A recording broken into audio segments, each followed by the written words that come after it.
Alrighty, welcome back to the podcast on KBB Outdoors. So today we have my buddy Brett.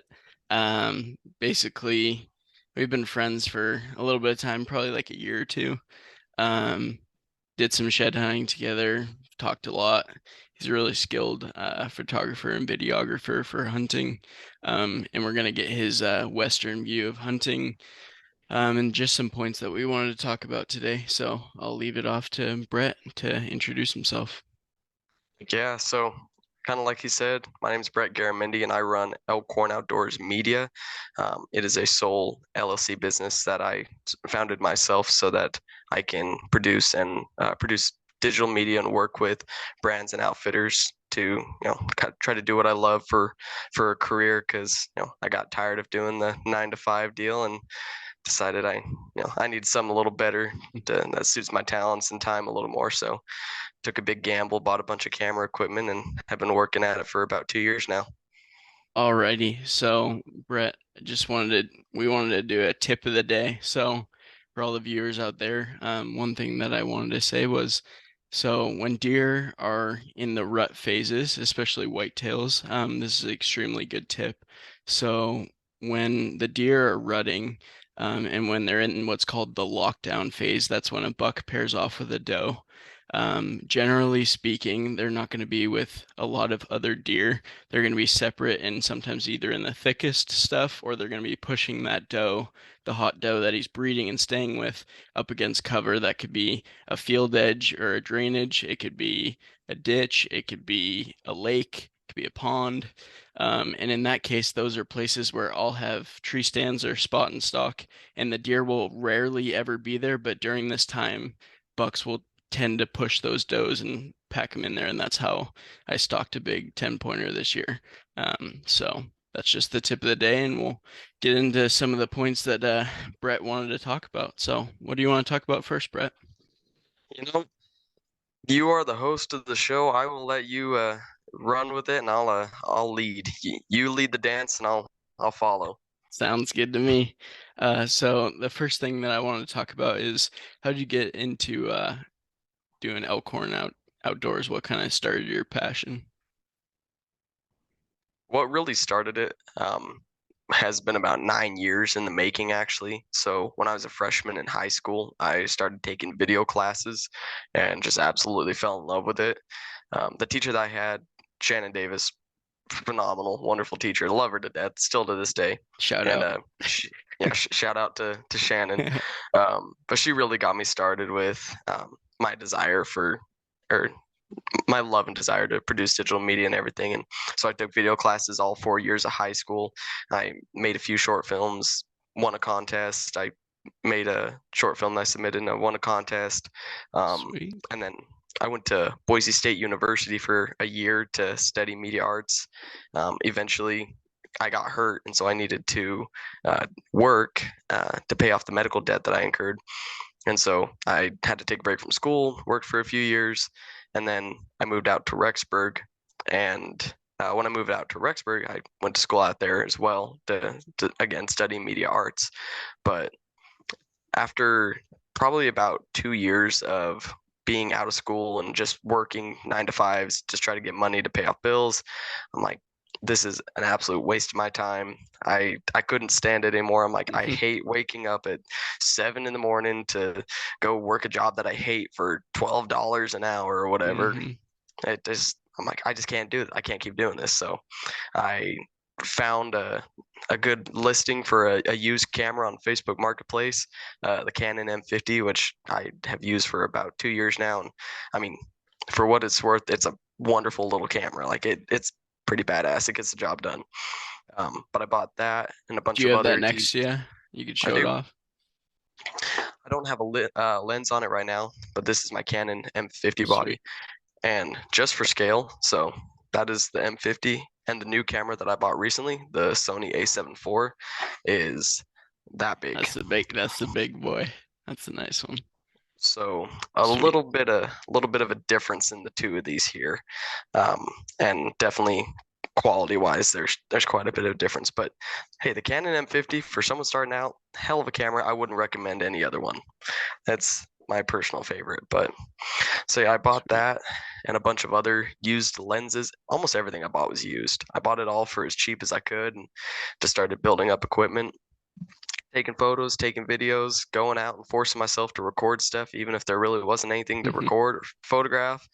Go take pictures of a fence or go find some doves or something. Just go out and take pictures. Heck yeah.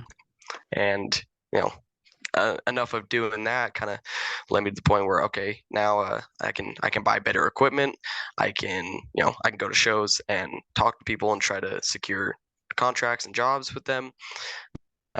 Like just this last weekend, I was in Salt Lake City for the Western Hunt Expo down there, and talked to a lot of great people, a lot of great brands, and formed a lot of great connections. And then 2 weeks before that, I was in Reno at the sheep show doing the same thing. So it's I've come a long way, definitely from just finding a used camera on Facebook Marketplace to now being able to actually market myself and try to you know make this an actual legitimate business. I even have business cards. That's got to say Hey, something. there you go. Sweet. He's a professional. That's awesome. Um, yeah, so networking, I think is super important for anyone that's in this type of industry. A lot of it's who you know and kind of being able to find yourself on those hunts that you can film, that's for sure. So for me, I love being the one hunting. How are you doing this, the photography portion and the video production, just so you can be outside doing those things, or would you rather be in front of the camera hunting? What's kind of your role in that standpoint?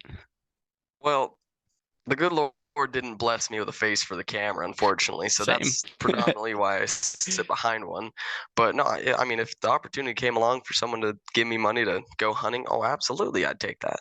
You'd For be sure. stupid not to take that deal. But as it currently sits, there's no Jim Shockeys lining up wanting to make me their next movie star. So behind the camera, I stay, and yeah, it's just another way for me to go out and hunt and do what I love. I mean, even if I'm not the one pulling the trigger, I'm still out seeing bulls bugle and chasing down blacktail and whatever, what might have you. Heck yeah. Well, one of the interesting hot topics that we can do a little bit of a tangent on. So, for people that don't know, Utah just released that they're closing the shed hunting season only to shed hunters on the winter range, private land and public land. So, they're telling private landowners that they can't go out on their own land and shed hunt, which baffles me, but we'll get into that. They're closing it till April 30th. So, May 1st is the opening, and that's never been a thing in Utah. Different places like Nevada, and other places there's been shed closures, and even places where we live in Idaho, which people out where I live in East Coast New Hampshire and stuff, they're like their shed dates. What? It's because a lot of people make a living off of finding these antlers and selling them and stuff because there's a huge market for it. So, what are your initial thoughts on that? I'm sure we probably have similar thoughts on it, but. I'm gonna get really controversial here, Oh, I love R- it. really Send it. pressing the hot take button. So I am all for it, 100%.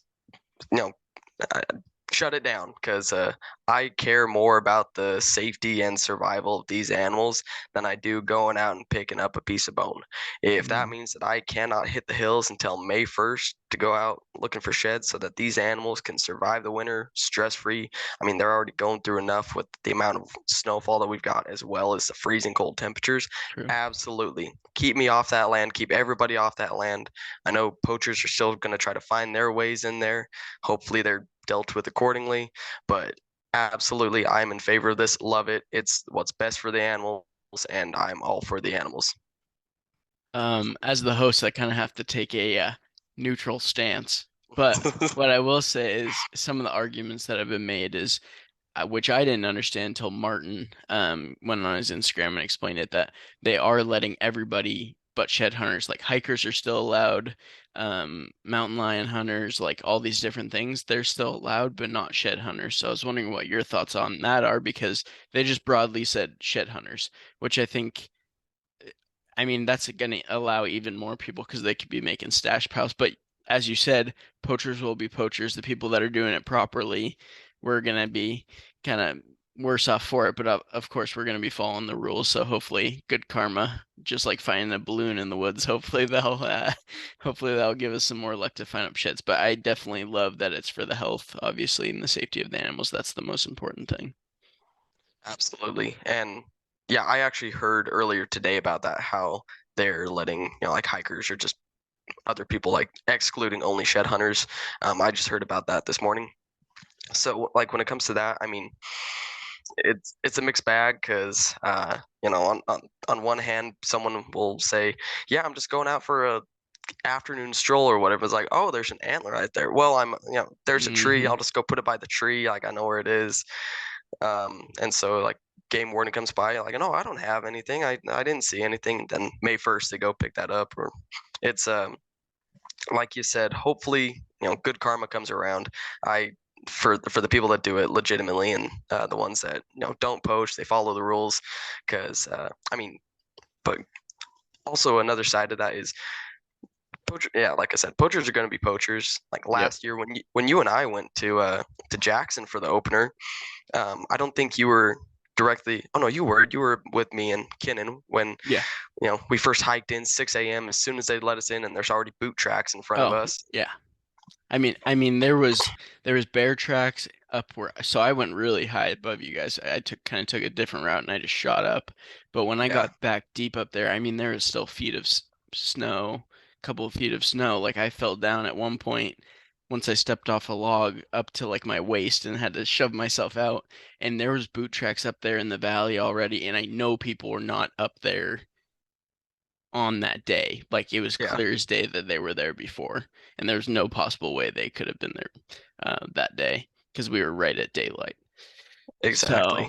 I mean, people will be people, and I'm sure there was sheds there. There was a ton of elk sign, but unfortunately, that's just the way it goes sometimes, and especially in Jackson. Like in my mission in Nevada, I was near Elko and Ely, and there was sheds everywhere. But a lot of times people would go in and make stash piles, and the smart poachers, as my antler buyer told me, said they go and they set like GPS coordinates over things and do it the smart way instead of carrying handfuls out beforehand and getting caught by the game warden. Like they take a tactical approach. So I don't know Right. what's worse, the people that get caught, so then they end up getting them taken away, or the people that get away with it. I don't either way, it's not good.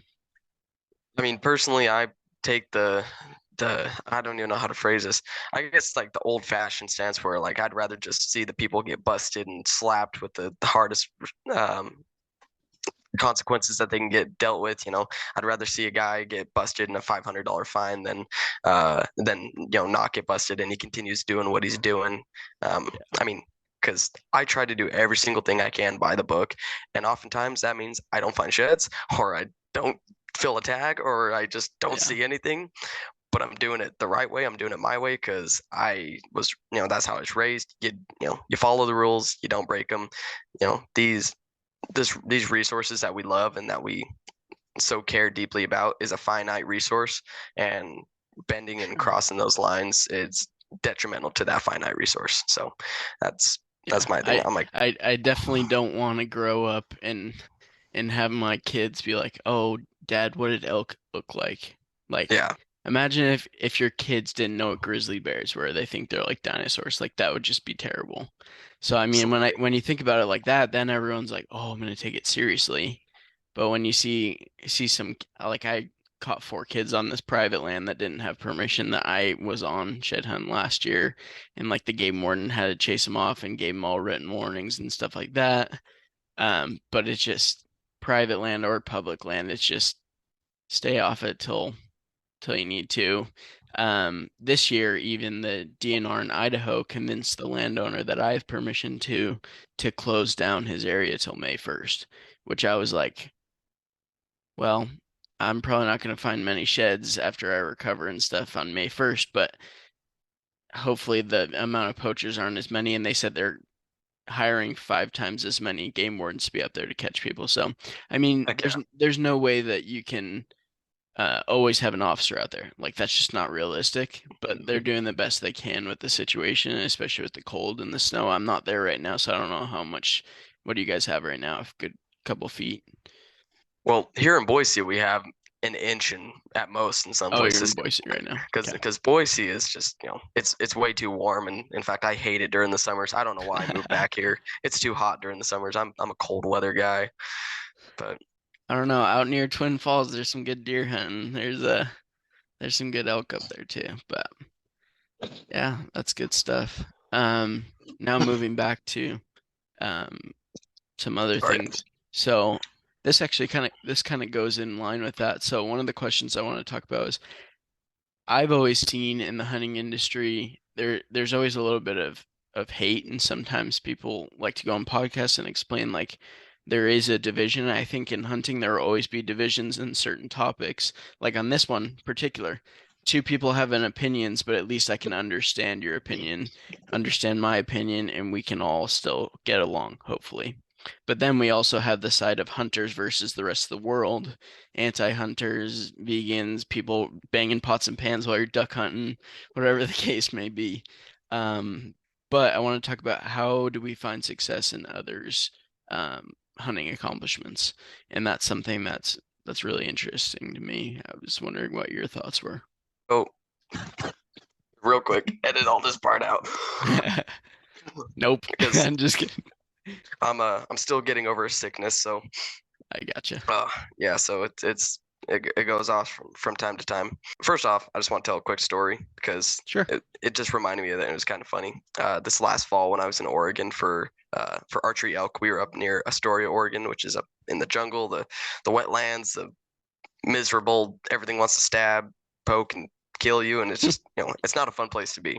But like the first few days of archery elk season, people would go to landings and just start firing off shots, like just with ARs, just pop, pop, pop, pop, just popping off rounds, trying to scare the elk to keep them away from the hunters, which is funny because out there, everything is I don't know, everything funnels down to drainages and canyons and deep holes in the ground pretty much. That's where the elk go. That's where they feel safe. If you're firing a shot on top of a landing, they're just going to go down in their hole. Yeah. They're going to stay there. They're not going to move. And then if the hunters know exactly what Roosevelt elk are like and where to find them, they just go down in the hole, and that's where they are. And so they're not going to go anywhere. And so counterintuitive, it was dumb on their part. It It's a doesn't really different work. kind of hunting pressure because they're still pushing them to you. They just don't know it. Exactly. They think just because they fire a shot off into the air that the elk are gonna run into the next country and they'll never be seen again and they'll live happily ever after. It's not the case. So we just kind of laughed about it, and every time we'd pass someone doing it, we just smile and wave, wish them the best. No So hard were feelings. they anti-hunters? What exactly was the? But they have ARs? Um, well, I never seen someone with an AR, but I seen a few people with like shotguns and stuff. Mm. Um, but yeah, I mean, just the amount of rounds that they were firing off in a row, like we just assumed that they had like ARs or semi-automatics.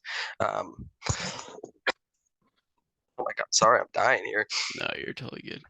But yeah, so again, we wish no harm on those people. Again, we were cordial and nice to every one of them. They just didn't quite understand the full gravity of the situation. Yeah, But yeah, that's sorry. unfortunate.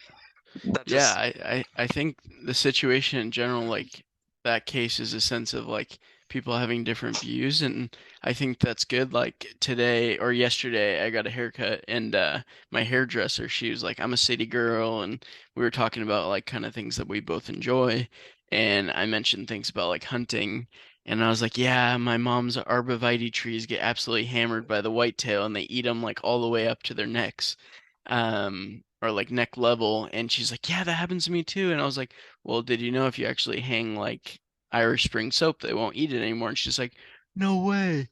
And then I just talked to her about like hunting, and she's like, man, like that's so good that you use all the meat. I think she thought that like everyone was a trophy hunter and we just shoot things and don't use the meat. Um, and I mean, there is a few people out there, but that's mostly poachers. It's also illegal not to keep a certain amount of meat off of a deer, especially like in places like Idaho and you're packing out stuff, you need to get as much off as you can. right. And meat tastes amazing. So like I don't know why anybody wouldn't want it. Like even if you were a poacher, I'd still want the meat. Like I just don't understand it. I can't put myself in that mindset, but You'd either have to be like a vegan poacher or just plain lazy because that stuff is too good to waste. yeah. I mean, I always make a joke with antlers. I'm like, well, antlers don't matter because you can't eat them, but at the same time, you can sure as heck salivate over them.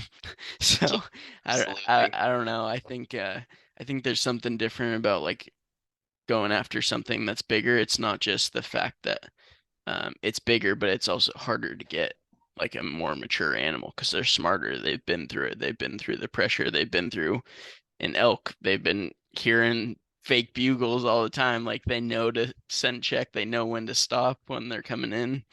Absolutely. Mule deer, you're not calling to them, but they know when you're all the cars are on the tops of the canyons checking every little divot. They know where to go hide. I mean, all the Wyoming mule deer that make it through is just amazing to me. A lot of them live on public land during the hunting season and never get killed.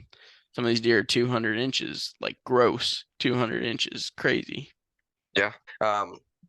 Like I was saying though, I feel like an issue that we've recently discovered is like before we had, meat hunters and trophy hunters. That was generally like the two groups that you'd categorize someone in. Um, I feel like now we have like a third one that's been added, and that's social media hunters.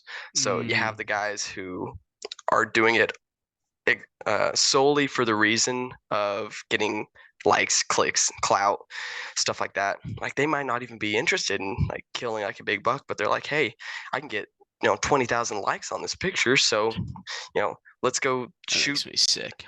Let's go shoot a deer off the road. Let's do it unethically, or like let's poach on private land or something, so I can get this big deer, so that I can get the likes, the clicks, and the views and stuff for it. And I'm not saying that anyone who like posts on like social media like does that. Like, and I post on social media, you post on lots of people post Yeah, on social media, and there's lots of great people who are just badass hunters who go yep, out and they kill a 180-inch buck and they do it ethically and they post it. 100%. All the power, good to them. I'm just talking about the people who, again, like don't really care about it, and they're like, I Ruin just it for want the money, everyone. I just want the fame, so I'm just going to do it my way, which is not the right way, and yeah, ruin it for everyone. So I feel like that's another another side of that coin, a three-sided coin that has really just developed in like the last few years. Yeah, I think that's been I've always understood that from that stands for like farm deer or things that are raised in like pens, like or like Arizona ranches where they have like 300-inch things or like 700-inch bulls. I'm like not really hunting, but like that's my opinion, and that might be controversial to some people, but I don't think a high fenced environment or anything where genetics are messed with is real hunting. Like I just I have a hard time swallowing when it's like you can drive a side by side around the property and like see a million and the elk doesn't know to run or not because it doesn't know any different. Like I just Exactly. that's just my opinion. Not everybody may agree with it, and if you have the money, that's awesome.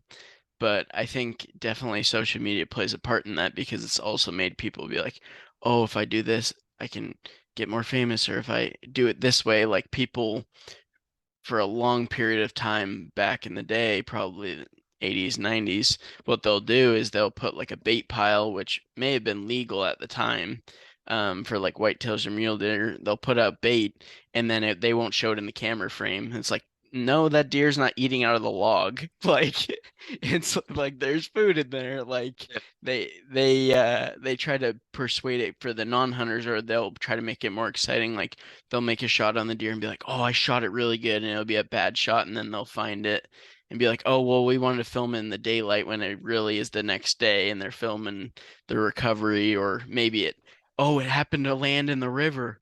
Let me just take a video of it. That's so cool that it landed in the river when realistically it died somewhere else and they just dragged it there. All those things I understand because video production you want to make things exciting and interesting, but I think sometimes people take it a little bit too far, and I think the guys that are really good at it, like born and raised or maybe Hushin or like hunting public, they're more like raw footage and they don't need to gloss over it too much. Right.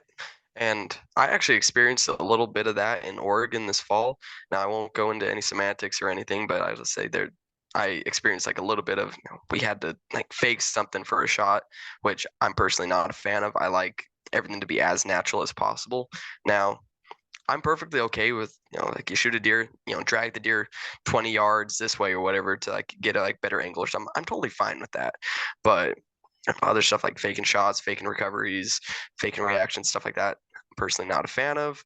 But where you're dealing in like the media industry, there's always going to be that because, sometimes, like the camera guy, I talk crap on myself because I'm a camera guy, but sometimes the camera guy, like he didn't have the right exposure, or he was Mm, looking somewhere else, or like they shot and like he wasn't ready, or yeah, what have you. But so there's always going to be that.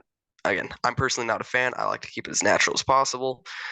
So I guess it's about kind of like minimizing the real, or I guess blending the real and the fake for sure. to just tell a great story in like the best way possible, if that makes sense. Yeah, and that's what I like about I think the best YouTubers always create a storyline and a picture of the journey. Like your bull trout video, if you haven't seen it, go check it out. Like it's an amazing video that shows the progression of them going out, and they might not have achieved every single little thing that they wanted to, but they had fun and they were able to catch a ton of trout and be able to be out in nature. And that's what it's all about is spending times with friends, family, being outside and just loving what you do.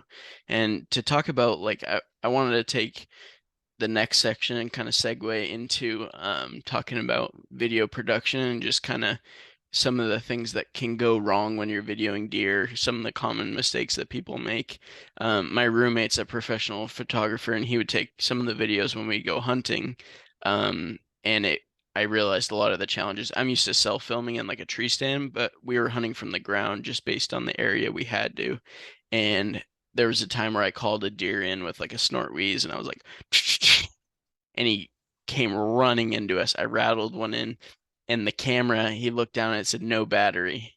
And I was like, I didn't know till after, but the buck charged right into 20 yards, but there was a whole bunch of like sticks and things in the way, but he was reaching the point where I had to shoot or he was about to blow, so I shot and it hit a twig and bounced down. I'm like, that was my first time missing a deer with a bow, and I was just like so distraught. I was like, you got to be kidding me. But then I was even more frustrated that my buddy was like, yeah, I didn't get any of that on film because we're both shaking our butts off. We got buck fever. I mean, I've shot a ton of bucks, but I was just like, I was freaking out and just having the perspective of like, he's also human too. Like, he wasn't thinking in his mind at the time, oh, there's no battery in this. I should just pull out my phone to record. Like, nobody's Right. gonna think of that in the moment. You might think of the after, but that's not really the case. Yeah, some of the errors that or I guess mistakes that I came across when I was filming in Oregon this last fall, there's a lot of them. Is the number one would be exactly what your buddy dealt with, and that's the battery issue. Because the camera that I had, the Canon M50, has a very short battery life, so I had like 7 batteries fully charged all the time.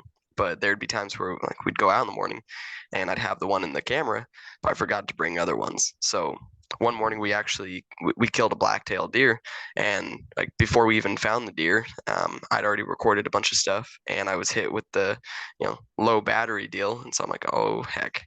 So I had to turn my camera off and conserve the battery for the next hour or so. We found the deer, we got a shot on it. We got the deer down, a pretty good blacktail, and I recorded what I could, took what photos I could. I'm like, all right, guys, hurry, let's speed this up, And I told them, I'm like, look, this is my fault. Like, I forgot to bring other batteries, so like it's my fault, but I need you to hurry. So we uh we wrapped that up as fast as we could, and I think I did that 2 or 3 times actually. The battery thing is like the number one thing. Um, Mm. aside I mean, the from cold doesn't help with that either. I mean, the cold batteries die so does, fast in the cold. yeah, yeah, the cold doesn't help. Where we were, it for the most part it wasn't too bad. It was generally pretty warm all season. Granted, I mean, when we were down in the desert in like South Central Oregon, the mornings were really cold, and so I would go through like 2 batteries in a morning. But for the most part, everywhere we went was fairly warm. But aside from the battery issue, I'd say probably the other biggest issue is just exposure, because Mhm. making sure that the scene is like properly exposed, because especially where we were on the West Coast, up in the rainforest, the jungle. I didn't realize until I got there, but that canopy covers a lot of the sunlight that comes in. It is dark in there. Like, say it got dark outside at 6 p.m. Well, we'd have to be out of the forest at 4 p.m. because that's when you couldn't see anymore.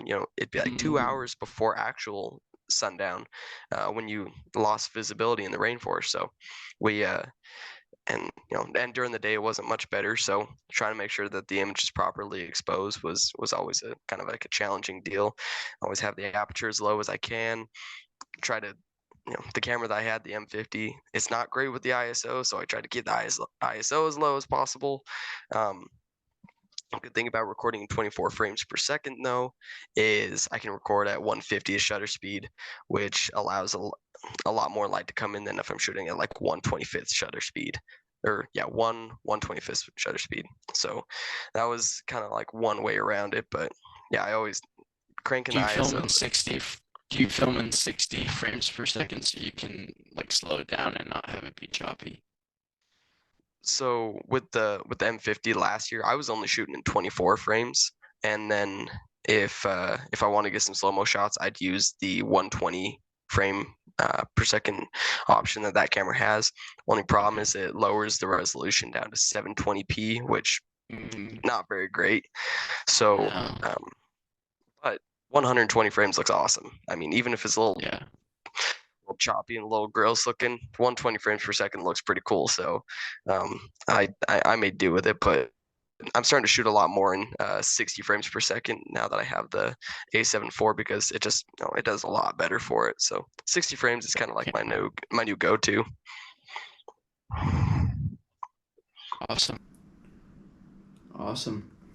Um, is there anything else that you wanted to talk about in particular? Any questions that you had jotted down or specific topics that you wanted to hatch Oh, out?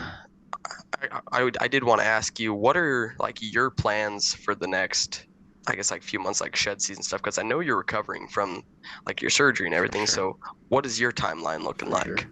sure. So my timeline is kind of interesting. So I got my surgery January 6th, and then I have my follow up February 16th with the doctor. So from that standpoint on, like now I can walk. I'm off crutches, which is really nice.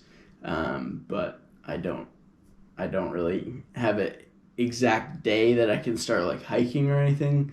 But they said around like April or May I should be able to be getting and hiking and stuff. Hopefully, the thing that makes it kind of more complicated is my back is like an issue too. So I'm just trying to figure out the pain that I can tolerate and trying to work out and do my physical therapy to the best of my degree possible so I can be able to get healthy and get back out. So that's kind of my plans right now are trying to take old footage. I'm almost out of content. Like I have a lot of old stuff and I've pretty much produced all the old crappy handy cam videos that I can, just putting stuff together. I mean, I have from 2016, a long time ago, my dad videoed me doing a bass fishing um, guided thing down in Florida, and I mean that's going to be a video that I might produce, but it'll be like 12 minutes long. It's not going to be anything special, but it's just like a journey of going out of state fishing in one of the best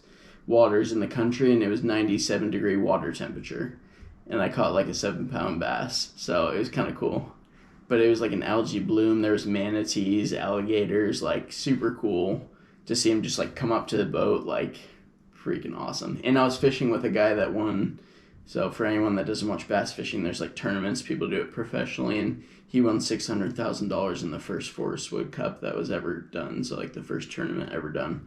So like he's really famous. So it was cool. I got to get all of his knowledge, and he was on a radio show while we were fishing in the morning, like on the phone with the radio. So it was kind of cool that we had that. But I mean, I don't have I don't want to get myself down by being like, oh, I'm not going to be able to, or I need to get out because I'm going to get all jittery and stuff.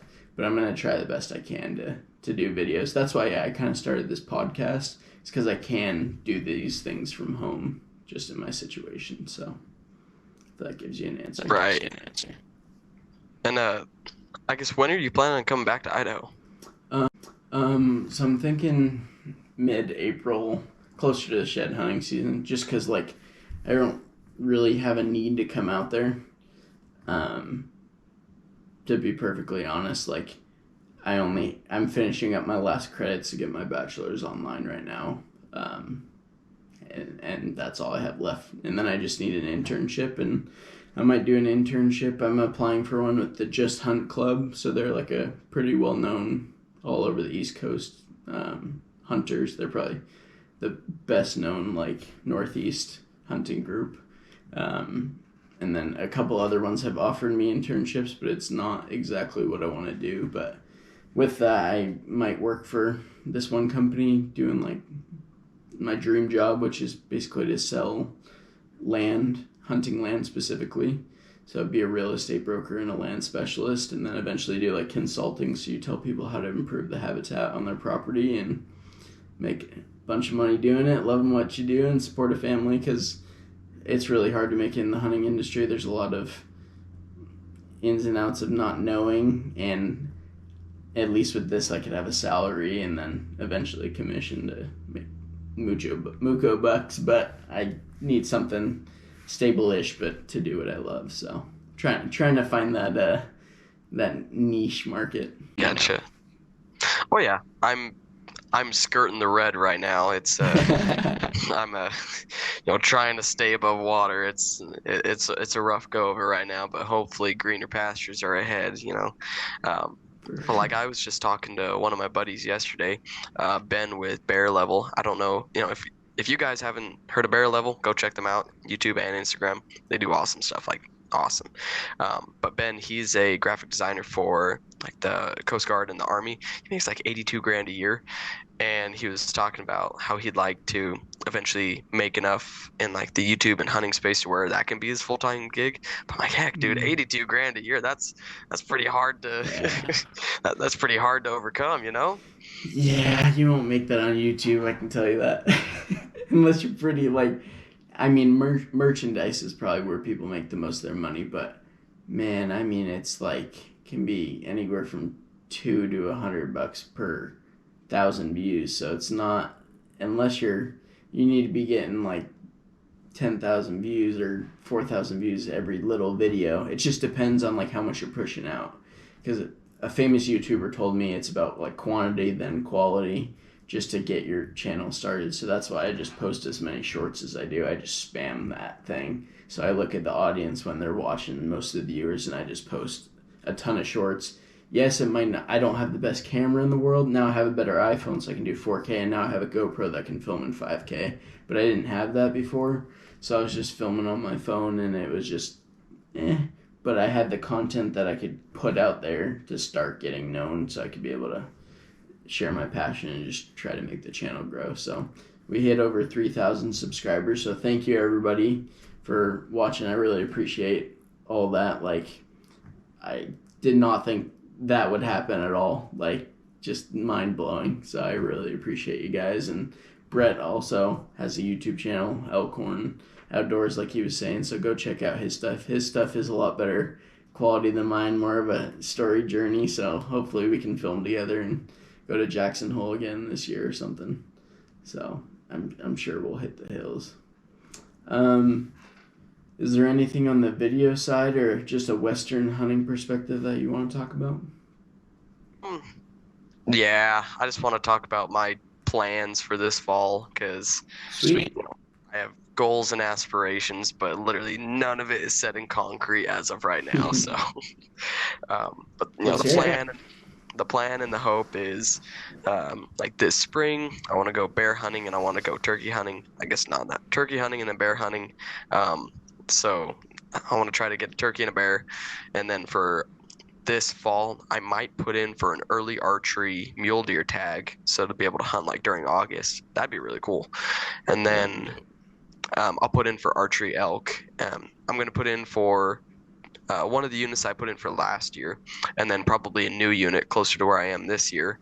And I'm hoping that I draw archery elk because I didn't draw last year and that was rough. But so I'm hoping to draw Yeah, archery I elk. didn't draw for my two tags that I applied for. I put in for the late season desert because there's a 200-inch mule deer killed every year there. And then I put in for, I don't remember the unit, but the name of the tag is like 1080 something. It's like 1080 something, and it's just for elk tag. And my buddy's like, my shed antler buyer, he's like, if you put in for this, I will get you a 300-inch bull minimum. And I was like, okay. And I was like, I'll take help when I get it. No one's ever helped me in my entire life with hunting, so like that would be nice to get some. It's not like he's gonna just like put me on the exact elk, but he said I could like help you out in the general direction for that unit, so that would be cool. But obviously, late season's a lot easier. The deer are down lower, the elk are down lower, in the winter ranges somewhat and more patternable. But so turkey, bear, your deer. What are you doing for over the counter? So I'll probably put in for rifle antelope as well. I don't know. I haven't really thought antelope out yet. Yeah, But if I, not for me. not for you, if I don't draw controlled archery elk, then I have like 5 units that I'm gonna over the counter units that I'm gonna like divvy up, just put trail cameras galore all over, spend like a week straight in each unit just scouting the living crap out of it. And Nice. this is embarrassing to say. I apologize everyone that you have such a newbie saying this, but I have yet to kill an elk. I have gotten so close so many times, but I am snake bit. The odds have just never been in my favor. So I'm like, this year, this is the year that I finally get one. I don't care what I have to do. I'm finally getting an elk this year.